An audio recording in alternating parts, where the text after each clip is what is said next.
start off with Caleb in Alabama. Thanks for waiting, and thanks for helping us with the phone check earlier. No problem at all. Hey, guys. Hey, Jen. Hey. So, first, happy Zombie Jesus Day to you. Yeah. And I always enjoy you guys when you discuss the canon and kind of how the Gospels were put together and ratified or whatnot, because that's actually what started my whole questioning. It led to my atheism. Eventually, I studied linguistics in college, and I speak Spanish and Portuguese. And during that process of language learning, which takes 4 or 5 years, I started questioning all the different things that one considers to translate text into another language. And then again and again, I just thought, if it's this hard for me to translate from one language to the other, and then I learned a third language, and when you do that, you just kind of have this introspective realization that it's so difficult. Like, not everything translates, and not everything is so clean cut, and to just assume that the Bible would be completely erroneous is just nuts. I've spoken English my entire life, and will have problems communicating ideas to other native English speakers. Now, you don't have to know any language other than your own to recognize that there's always going to be problems in communication, and that they must necessarily be compounded as soon as you start adding translations of other languages into it. Maybe that's just because you don't speak King James, Matt. That could be. Yeah. I fully admit that when I read Shakespeare, I'm lost on quite a bit of it. Yeah, exactly. I mean, language evolved. There's no reason we should be looking at a King James text. But anyway, my name is Caleb. I was going to start with a riddle. Can you guess my older brother's name? Your name is Caleb? Can you guess my older brother's name? I'm from Alabama. Yeah, I would have guessed Seth, but I think that's wrong. I'm not. Caleb and Joshua are the brothers. And Joshua. Yeah. There you go. Yeah. So Joshua and Caleb, and then I also have a sister named Grace. So that should kind of give you an idea of the gravity of my situation. I wanted to kind of share with you. Basically, I've always lived in Alabama, the land of cotton and home of the philandering governor, which we just got rid of. And Judge Roy Moore. Yeah. Right. They're all off the book finally. But Alabama, whose motto should be "We're glad Kansas exists." Yeah. Yeah. Sometimes it's Mississippi, but Kansas. Substitute any of those that we can point at. But yeah, so imagine every stereotype of a Southern Baptist from Alabama and apply all those. Now multiply them times the fact that my mother's father was the preacher of the church I grew up in, and the church was across the street from the high school where he was also the football coach. Oh. So that should really lay out the environment. Yeah, you're in pretty deep. Yeah, a little bit incestuous there. It can be. Theologically speaking. Right. So I just wanted to set that up because I wanted to talk about my mother and kind of her transition or possible transition over the last 6 months or so. It's just been a really interesting development, and I guess through my own transition of theism to atheism, I observed some things, and I've made it kind of a challenge to myself to, I don't know, not to force my parents to think a different way, but they had to deal with my coming out as gay over the last 10 years or so, and just that evolution alone has really just brought all these kind of observations, and I wanted to see what I could do as far as letting them know about my atheism, which I did about a year ago, and it's just been really incredible because it's been a very similar transition of watching them come to terms and ask questions. And so I mentioned my grandfather because that's her father. So we're talking about a preacher's daughter here. And I don't know, in a nutshell, we've been talking about this for like 6 months, and I'm actually here visiting Alabama today. We went to Easter Sunday service kind of as a test this morning, which was enjoyable. You didn't catch fire? I was going to say, the building didn't burn down or anything when you walked in the door? No. No lightning struck? I carried a cross just to just to fool everyone. But no, it was fine. It was interesting from my point of view. It's the first time I've been in a church since I had declared to myself that I was atheist. So I actually enjoyed it. I was afraid. There's this weird, like, looming fear of, like, growing up in that environment and being so used to the way the services are run. I was like, what happens if I walk in and everything's so familiar and I get the Holy Spirit?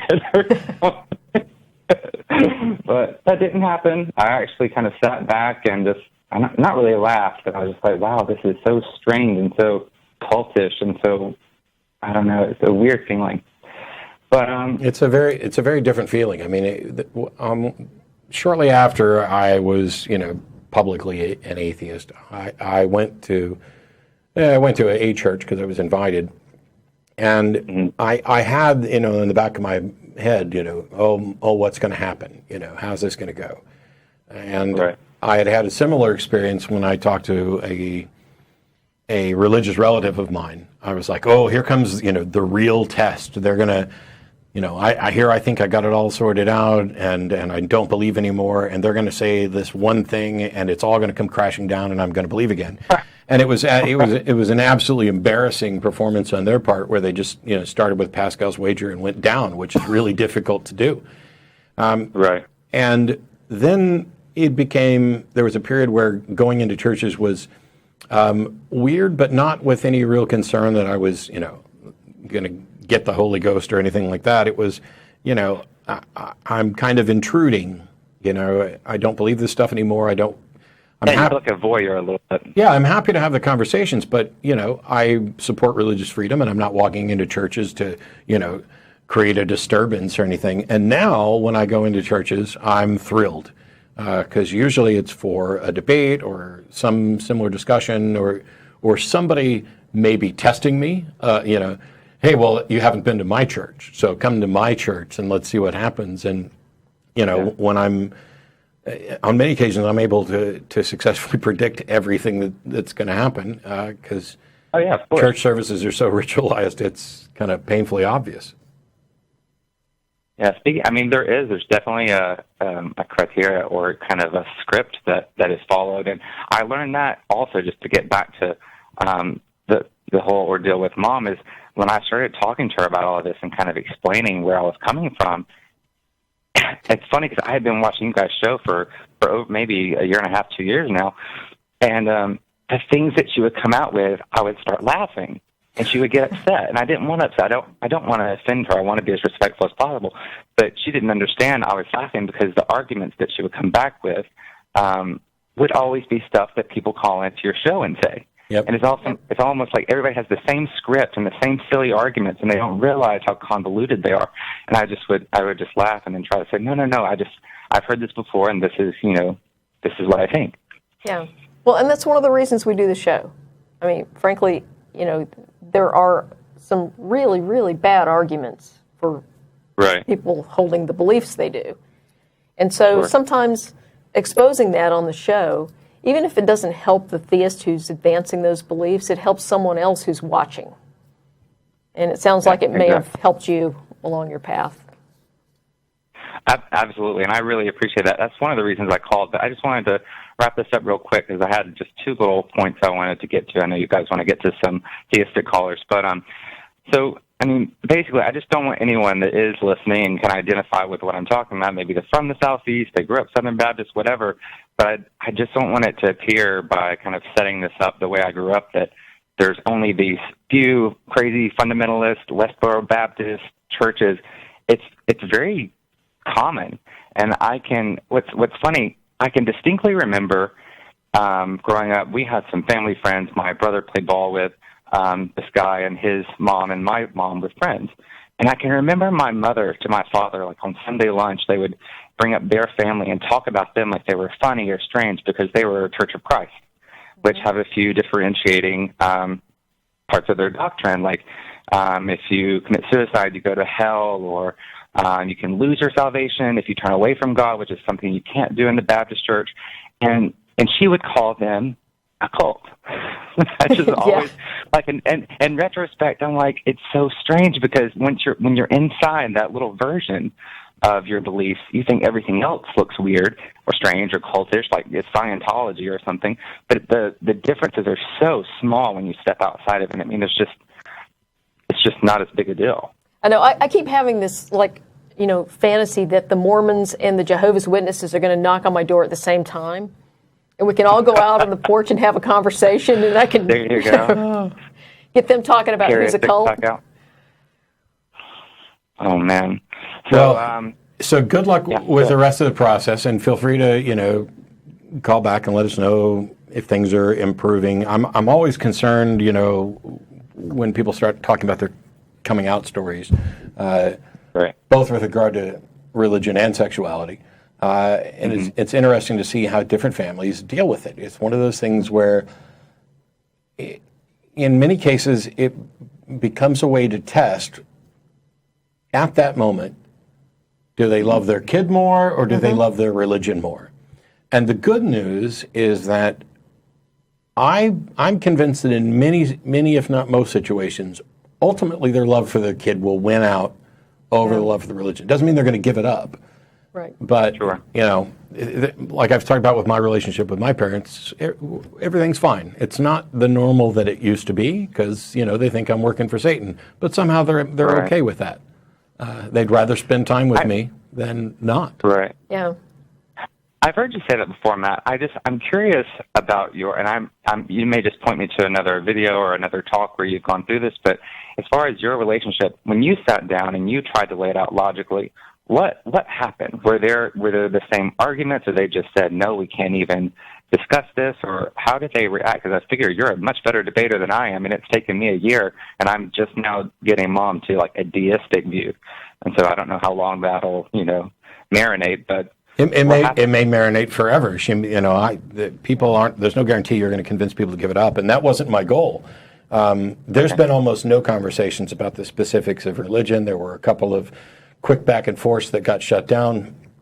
And then my mom tried on one occasion by sending me a lengthy email, and I replied to it as if she wasn't my mother. There was no kid clubs. It was just, this is irrational, this is irrational, this is irrational. Here's a fallacy, this is immoral, boom, boom, boom, boom, boom. And I just clicked send, and I figured, I just, ended my relationship with my mother.